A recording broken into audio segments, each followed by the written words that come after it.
야고보서 3장 함께 보시겠습니다. 야고보서 3장입니다.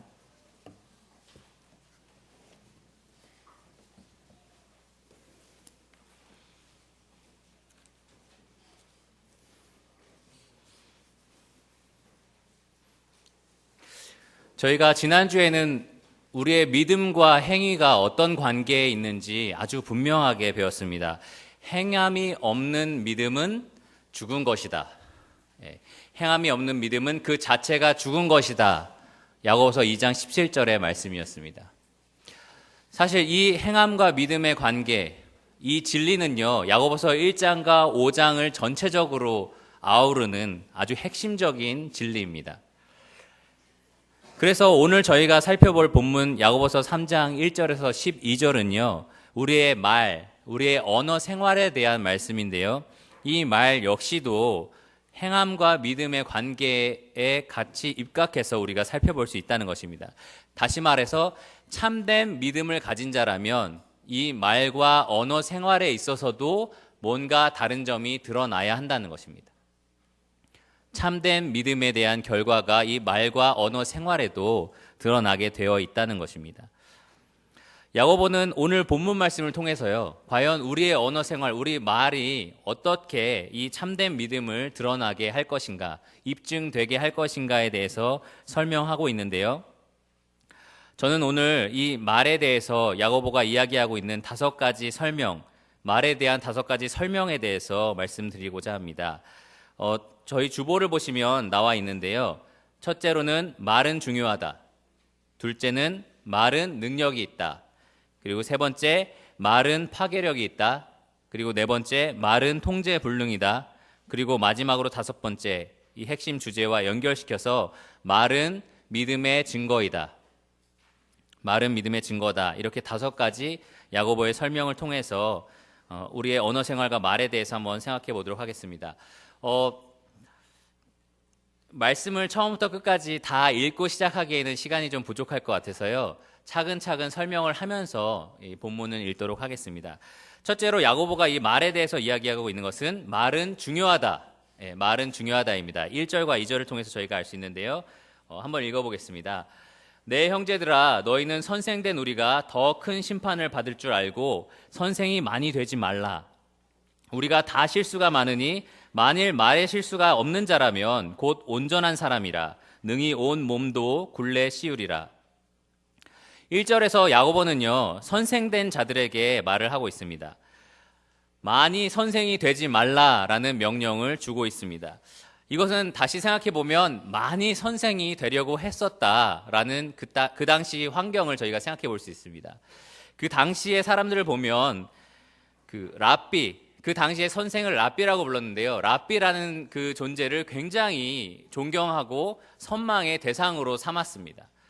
그래서 어떤 말도 있었냐면요, 이 선생 랍비와 부모가 같이 공경에 처했을 때 이 랍비를 먼저 구해야 된다라는 말이 있을 정도로 랍비라는 사람, 이 선생이라는 사람은 그만큼 대단한 존경을 얻었습니다.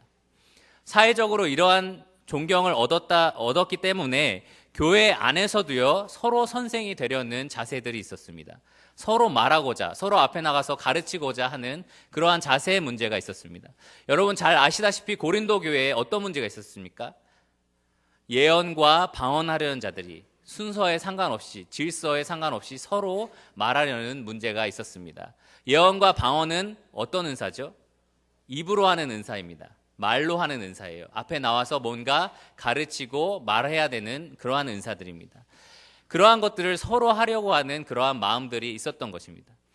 그러한 자에게 야고보는 많이 선생이 되지 말라라고 지금 명령을 주고 있습니다. 왜 많이 선생이 되지 말라고 명령을 줬을까요? 그 이유는 무엇일까요? 그 이유는요, 1절에 이렇게 말합니다. 우리가, 선생된 우리가 더 큰 심판을 받을 줄 알라고 말하고 있습니다.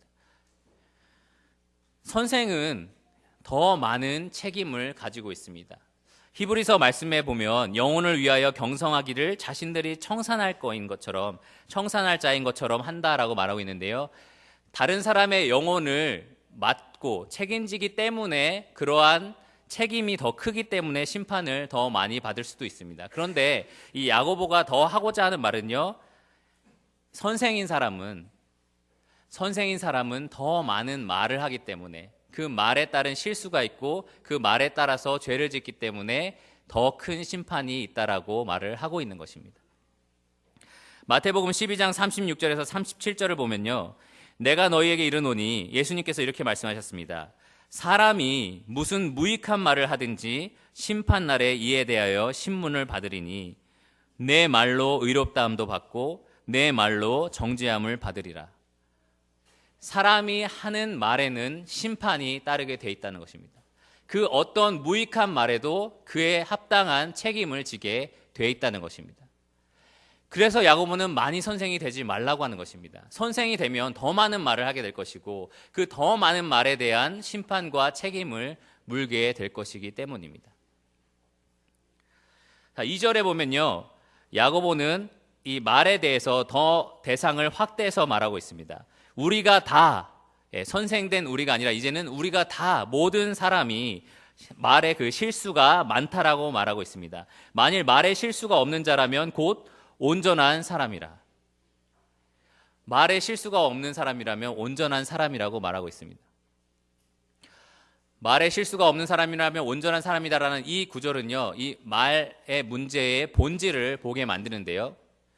왜냐하면 여기에 온전하다라는 말이요, 그냥 말 실수 없으니까 적당히 괜찮은 사람, 도덕적으로 괜찮은 사람, 법 없어도 살 만큼 착한 사람, 그 정도의 수준을 말하고 있는 것이 아니기 때문입니다. 여기서 온전하다는 말은요, 완벽하다는 것을 말합니다. 말에 실수가 없는 사람은 완벽한 사람이라는 것입니다. 영어로는 퍼펙트한 사람. 여러분, 퍼펙트한 사람 이 가운데 계십니까? 이 온전함이라는 단어는요, 마태복음 5장 48절에 하나님을 표현할 때 사용되었습니다.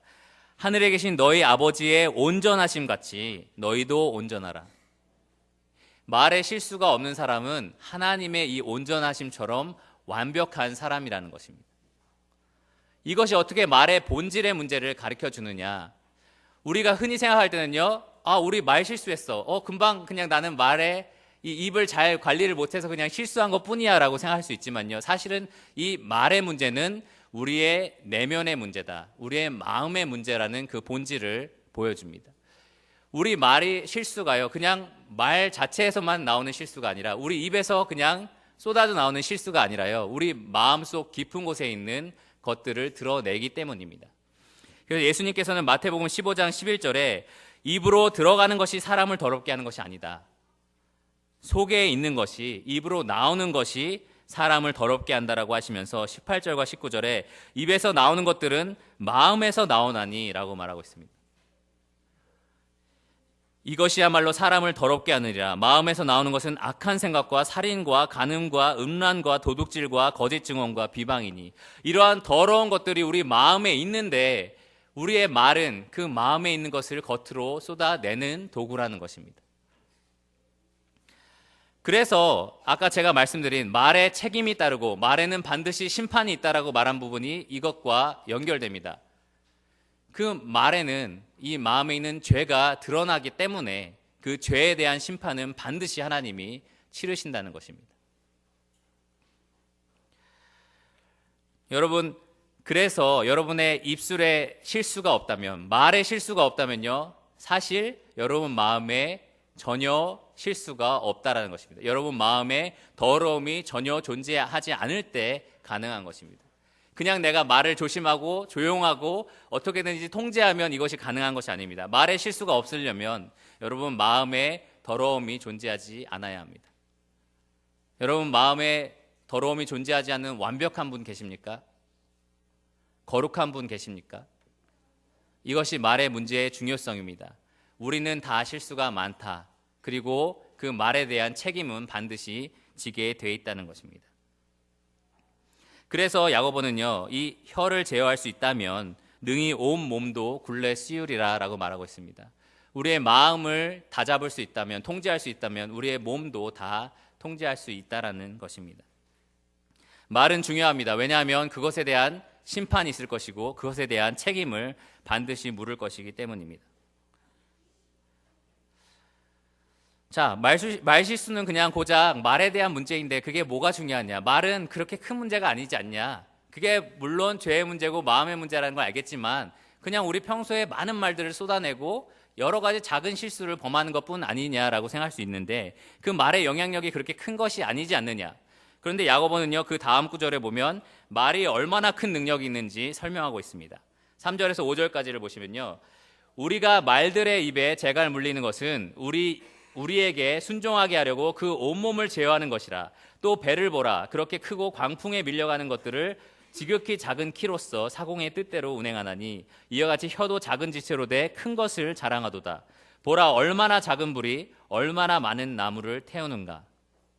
우리가 볼 때 지극히 작은 이 혀, 우리가 하고 있는 이 말, 아주 작은 영향력을 가지고 있다고 여러분 생각할지 모르겠지만 이 야고보의 말을 따르면 이 작은 지체가 엄청난 능력을 가지고 있다라고 말하고 있습니다. 이 3절과 4절과 5절에 각각 한 가지씩 비유가 나와 있는데요. 특별히 3절에 보면 재갈이 나옵니다. 이 말들의 입에 물리는 재갈, 여기서 말 이러니까 헷갈리시는데 달리는 말을 말합니다. 달리는 말의 입에 물려있는 재갈을 말합니다. 여러분, 보통 말 한 마리가 얼마나 큰 무게를 끌고 갈 수 있는지 아십니까? 통상 말 한 마리가 약 2톤의 무게를 끌고 갈 수 있다고 합니다. 사람은 어떨까요? 사람은 몇 킬로 정도 들 수 있을까요? 2012년 역도 최고 기록을 제가 살펴보니까 최고 그 체급의 선수가 들어 올린 그 무게가 263kg입니다. 약 8배의 무게를 말 한 마리가 끌고 갈 수 있는 것입니다. 실제로 인터넷에 보니까 약 20명의 성인 남자와 말 한 마리가 줄다리기를 하는 장면이 있었는데요. 그냥 20명의 남자가 그대로 그냥 끌려가더라고요. 말 한 마리의 힘이 이 정도로 큽니다. 이러한 야생 말을 우리가 원하는 방향으로 움직일 수 있게 하는 그러한 힘이 어디서 오느냐? 아주 작은 몇 센치밖에 되지 않는 재갈이라는 것에 있다는 것입니다. 그 재갈 하나가 그 야생마의 엄청난 힘을 제어할 수 있을 만큼 능력이 대단하다는 것을 지금 3절에서 야고보가 말하고 있습니다. 4절에는 또 다른 비유가 나오는데요. 배에 달려있는 작은 키가 있습니다. 여기서 아주 큰 배라고 표현하고 있는데요. 광풍에 밀려가는 배라고 말하고 있습니다. 사도 바울이 사도행전 27장에 보면 아주 큰 배를 탔습니다. 그가 이송될 때 약 276명이나 탄 큰 배에 많은 짐들과 함께 탔었습니다. 이 당시에는 무슨 전력이 있었던 것도 아니고 어떤 동력을 이용해서 배가 간 게 아니기 때문에 아주 큰 광풍이 불어야만 그러한 큰 배들은 밀려갔을 것입니다. 그러한 큰 배의 방향을 정하고 어디로 갈지 정할 수 있는 능력이 어디서 오냐? 그 배에 달려있는 아주 작은 키라는 것에 온다는 것입니다. 그 작은 키가 그 거대한 배를 움직인다는 것입니다. 그만큼 능력이 있다는 것입니다. 이것을 통해 야고보가 하고 싶은 말은 이것입니다. 5절에 이와 같이 혀도 작은 지체로 돼 큰 것을 자랑하도다. 우리의 입에 달려있는 이 혀는 아주 지극히 작은 지체지만요, 그 능력, 그 영향력이 엄청나다는 것입니다. 5절 뒷부분에 이렇게 말합니다. 보라, 얼마나 작은 불이 얼마나 많은 나무를 태우는가. 이 양쪽 끝을 보여주는데요. 얼마나 작은 불이 얼마나 많은 나무를 태우느냐. 얼마나 작은 불입니까? 담뱃불 같이 아주 조그만 불도 얼마나 많은 나무? 수백, 수천, 수만 그루의 나무를 태울 수 있다는 것입니다. 실제로 미국의 2007년도에 그리피스라는 공원에요, 600에이커 정도의 그 공원이 다 불에 탔습니다. 어느 정도 크기인지 잘 감이 안 오시는데요. 축구장 크기가 약 300개 정도 된다고 생각하시면 됩니다. 그 정도의 공원이 다 불에 탔는데 그 원인이 어디 있었냐? 20살짜리 어떤 사람이 핀 담뱃불에 있었습니다. 그 담뱃불 하나로 그렇게 엄청난 규모의 숲이 불에 탄 것입니다. 야고보는요, 여기서 이 여러 가지 비유들을 통해서 우리에게 말해줍니다. 이 작은 혀, 이 작은 지체가 그만큼의 능력과 영향력을 가지고 있다는 것입니다. 말은 중요합니다. 그 말에 반드시 책임을 지기 때문입니다. 그리고 그 영향력은 우리가 무시할 수 없을 만큼 엄청나게 큽니다. 그 영향력이 클 뿐만 아니라 이제 야고보는요, 그 영향력이 파괴적이라고 말하고 있습니다. 말은 파괴력이 있습니다. 6절을 보시면요, 혀는 곧 불이요 불의의 세계라. 혀는 우리 지체 중에서 온몸을 더럽히고 삶의 수레바퀴를 불사르나니 그 사르는 것이 지옥 불에서 나느니라. 여러분, 성경에서 혀에 대해서 가장 부정적으로 가장 강하게 표현하고 있는 그 구절을 지금 보고 계십니다. 여러 성경 구절에서 혀가 불과 같다는 표현을 많이 했었어요.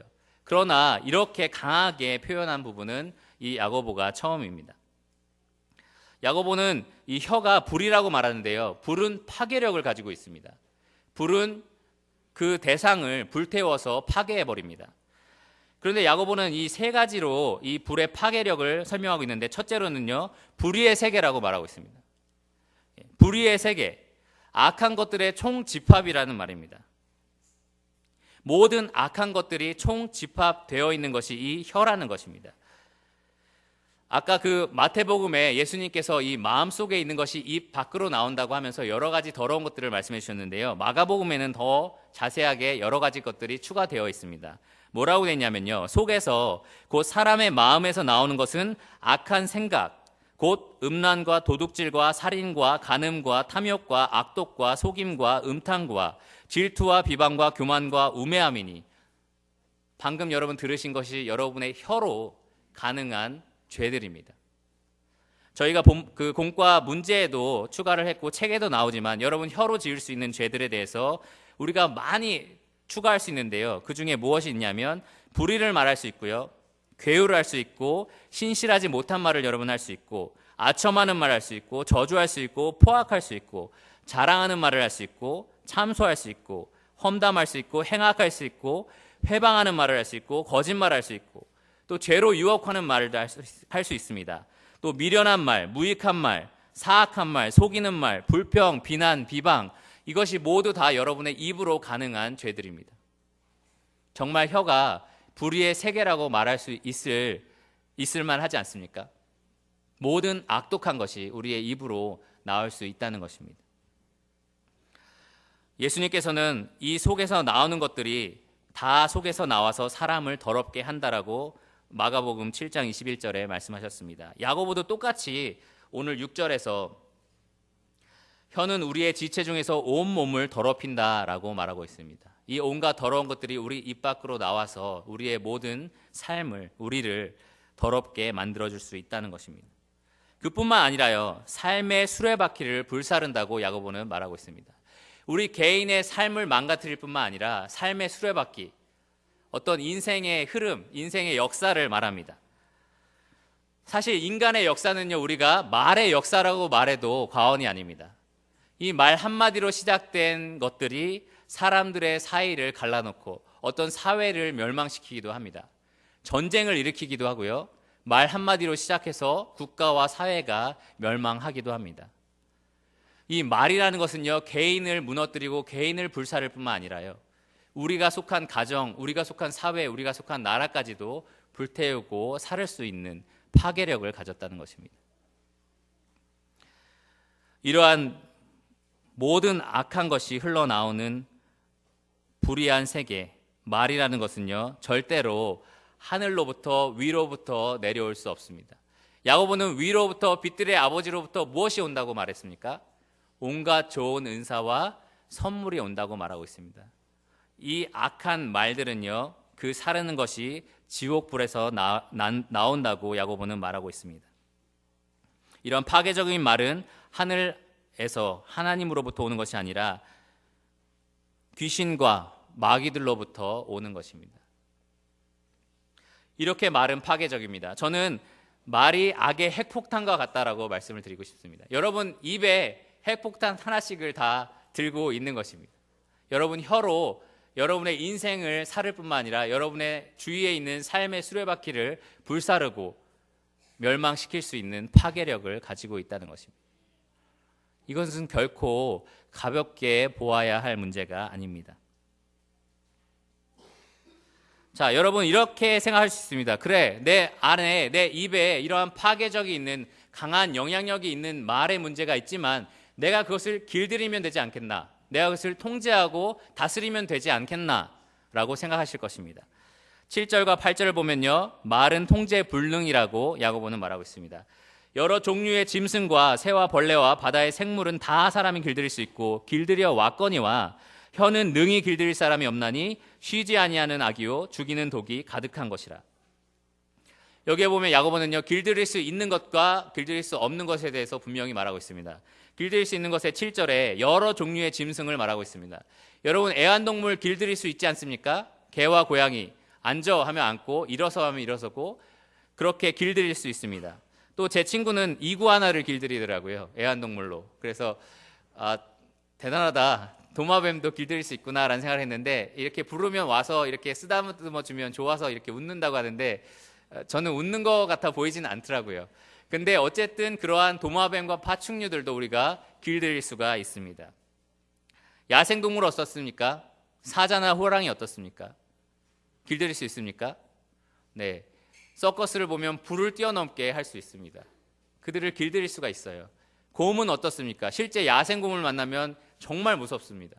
그런데 곰이 공 위에서 올라가서 재주를 부리고 구르게 할 수 있는 그러한 길들일 수 있는 그러한 동물인 것을 우리가 잘 알고 있습니다. 우리가 또 그렇게 길들여 왔습니다. 새도 길들일 수 있습니다. 또 우리는 물고기도 길들일 수 있습니다. 어떻게 길들일 수 있을까요? 돌고래 보셨습니까? 범고래 점프하고 막 돌고 막 이렇게 하죠. 예, 바다 사자들, 예, 그러한 쇼도 있죠. 그렇게 우리는 해양 동물까지도 길들일 수 있습니다. 그리고 야고보는요, 벌레를 길들일 수도 있대요. 예, 벌레나 곤충도 우리는 길들일 수 있습니다. 누에나 이런 걸 키우잖아요. 우리가 원할 때 먹이고 자라게 하고 이렇게 길들일 수가 있습니다. 그런데 절대로 길들일 수 없는 게 8절에 나오는데, 혀는 능히 길들일 수 없나니, 예, 혀는 우리가 길들일 수 없다라고 말하고 있습니다. 혀는 아무도 절대로 길들일 수가 없습니다. 지금 동물에 대해서 여러 가지 얘기를 하다 보니까 혀에 대해서도 약간 동물에 대한 표현을 했는데요. 혀는 쉬지 아니하는 악이요 혀는 죽이는 독이 가득한 것이라고 말하고 있습니다. 혀는 쉬지 아니하는 악입니다. 마치 우리에 갇혀서 계속해서 날뛰는 야생 동물처럼 혀는요, 우리 입 안에 있지만 계속해서 날뛰는 악과 같습니다. 우리가 절대로 통제하고 길들일 수 없는 악과 같습니다. 두 번째로, 혀는 죽이는 독이 가득합니다. 맹독을 가지고 있는 뱀처럼요, 다른 사람을 쏴서 죽일 수 있게 하는 힘을 가지고 있습니다. 자, 여기까지 말씀을 드렸을 때 한번 생각해 보십시오. 말은 중요합니다. 그 말에 대한 책임을 반드시 물을 것이기 때문입니다. 말의 영향력은 엄청납니다. 또한 그 말은 엄청나게 파괴적입니다. 악의 핵폭탄과 같습니다. 그리고 그것을 길들일 사람은 아무도 없습니다. 여러분, 이 문제를 어떻게 해결하시겠습니까? 여러분, 어떻게 이 말의 문제를 해결할 수 있겠습니까? 방법이 없으셔서 아무 말씀을 안 하시는 건지. 네. 그래서 제가 말씀드리고 싶은 거는요, 이 서점에 가셔서 성공하는 대화 기법, 성공하는 사람의 대화 기법, 대화 기법의 100가지 법칙, 마음으로 다가서는 대화 기법, 이러한 것들 아무런 소용이 없습니다. 모르죠. 저희들의 어떠한 언어 습관들을 조금은 개선시켜 줄 수 있습니다. 그러나 이 말의 본질의 문제를 절대로 해결해 줄 수 없습니다. 마치 암에 걸린 사람이 그 암의 증상인 그 변비와 또 설사가 나오는데 변비약과 설사약만 열심히 먹으면서 그 암을 해결하려고 하는 것과 같습니다. 그 내면에 있는 암덩어리를 제거하기 전까지는 이 문제의 본질은 사라지지 않습니다. 마찬가지로 이 말의 문제도 마찬가지입니다. 이 말의 본질이 어디에 있습니까? 말의 문제는 결국 무엇의 문제였습니까? 마음의 문제입니다. 그 마음에 악한 것이 가득하기 때문에 그 악한 것이 말로써 입 밖으로 흘러나오는 것의 문제였습니다. 이 말의 문제를 해결하는 유일한 방법은 하나입니다. 여러분에게 새로운 마음이 필요합니다. 여러분에게 변화된 새로운 마음이 필요합니다. 여러분이 새롭게 변화되기 전까지는 이 말의 본질의 문제를 절대로 해결할 수 없습니다. 에스겔 36장 26절을 보니까 이렇게 말씀하고 있습니다. 또 새 영을 너희 속에 두고 새 마음을 너희에게 주되 너희 육신에서 굳은 마음을 제거하고 부드러운 마음을 줄 것이며, 하나님께서 우리에게 새 마음과 새 영을 주신다는 약속입니다. 어떻게 이것이 가능합니까? 어떻게 우리가 이 새 마음을 얻을 수 있습니까? 오늘 우리가 만찬 시간에 묵상하고 또 감사드렸던 예수 그리스도의 보혈로 가능합니다. 우리가 예수 그리스도를 영접하고 예수 그리스도께서 우리를 위해서 죽으시고 부활하시고 우리의 모든 죄를 씻으셨다는 사실을 받아들일 때, 그 사실을 믿고 예수 그리스도를 우리의 주인으로 영접할 때, 요한복음의 표현을 따르면 예수 그리스도 안에 우리가 있을 때 우리는 이 새로운 마음을 얻습니다. 고린도서 5장 17절에 사도 바울은 이렇게 말합니다. 그런즉 누구든지 그리스도 예수 안에 있으면 새로운 피조물이라. 이전 것은 지나갔으니 보라 새 것이 되었도다. 이것이 유일한 방법입니다. 새로운 마음을 갖는 것, 새로운 영혼을 얻는 것, 이것이 우리 말의 본질의 문제를 해결하는 유일한 방법입니다. 이 가운데 그리스도 예수 안에 계시지 않는 분이 계시다면, 이 가운데 아직 예수님을 영접하지 않은 분이 계시다면, 여러분, 제가 드린 이 말씀을 들으면서 그래, 말 조심해야지, 말을 더 잘해야지, 이런 것들로 여러분의 말의 본질의 문제는 해결되지 않는다는 것을 꼭 기억하시기 바랍니다. 여러분의 문제는 마음에 있습니다. 절대로 해결되지 않는 마음에 있습니다. 완벽함에 나아갈 수 없고 완벽할 수 없는, 거룩함에 이를 수 없는 마음의 문제에 있습니다. 온갖 더러운 것이 가득한 여러분의 마음의 문제입니다. 그 문제를 해결하는 방법은 유일합니다. 바로 이 예수 그리스도를 통해서 새로운 마음을 얻는 것입니다. 자, 이제 예수 그리스도를 영접하신 분, 여러분들의 믿음이 이 예수 그리스도 안에 있는 분, 참된 믿음을 가지고 계신 분은 9절부터 12절까지 야고보가 하는 말씀을 잘 들으시기 바랍니다.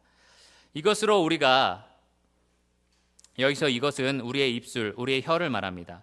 이 입으로, 혀로 우리가 주 아버지를 찬송하고, 또 이것으로, 우리의 혀로 하나님의 형상대로 지음을 받은 사람을 저주하니 한 입에서 찬송과 저주가 나오는도다. 내 형제들아, 이것이 마땅하지 아니하니라.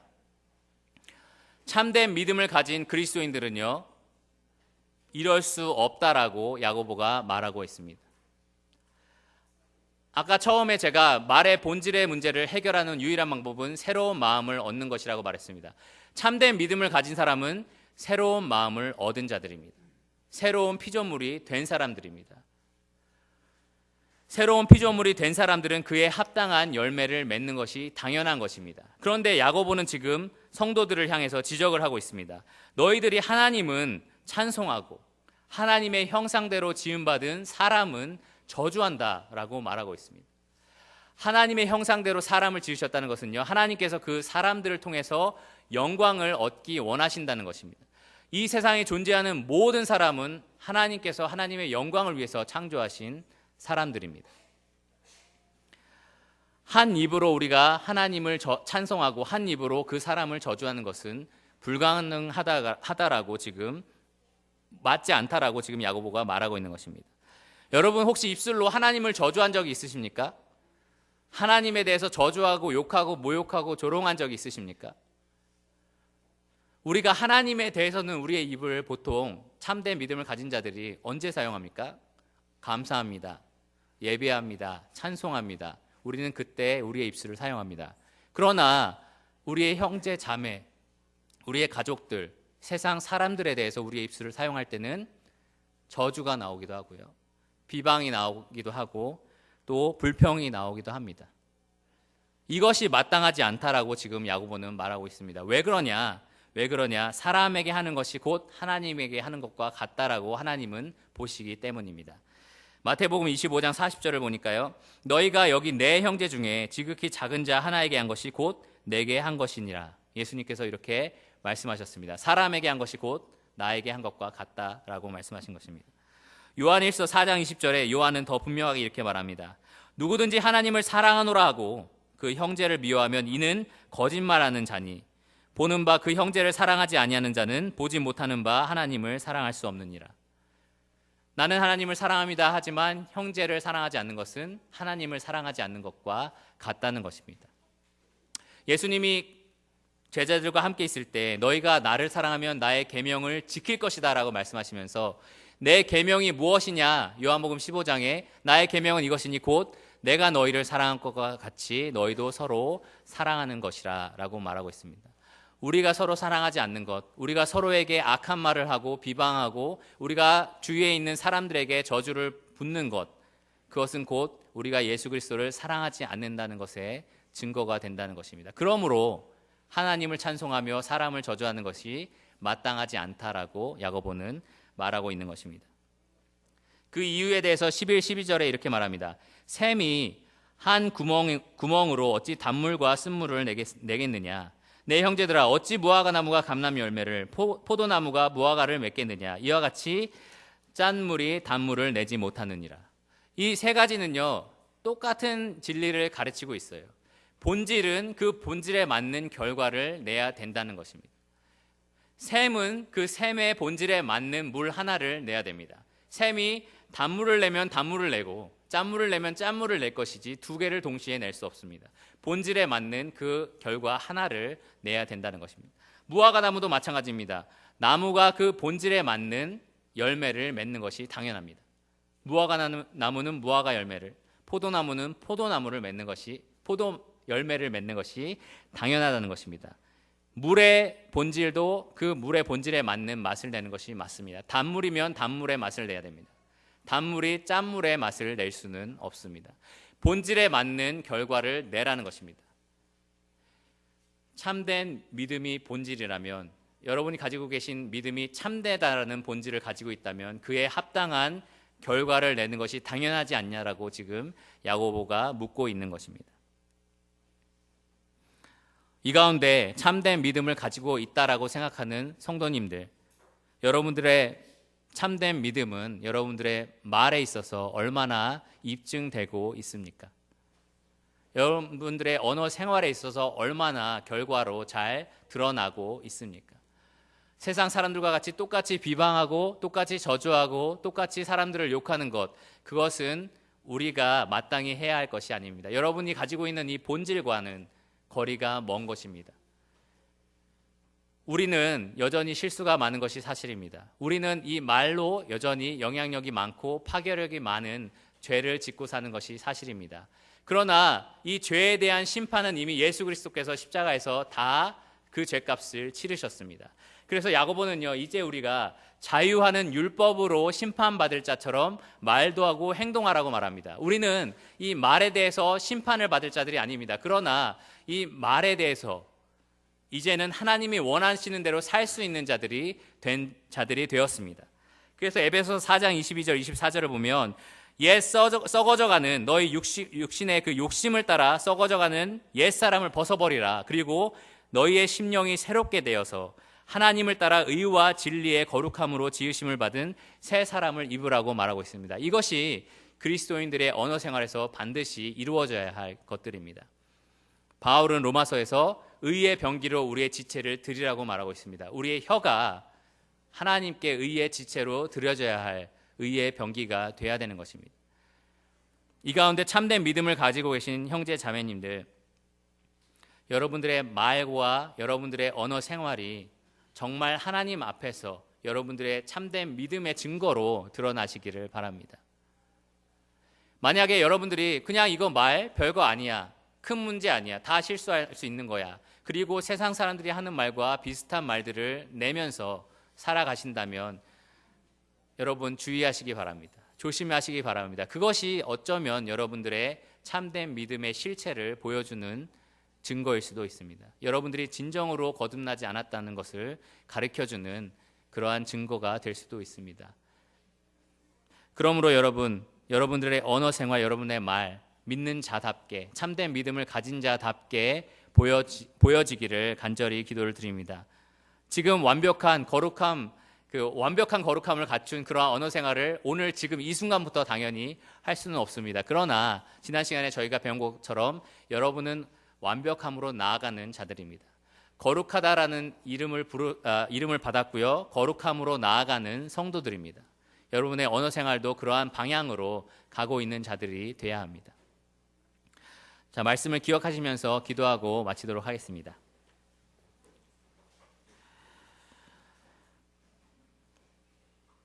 하나님 감사합니다.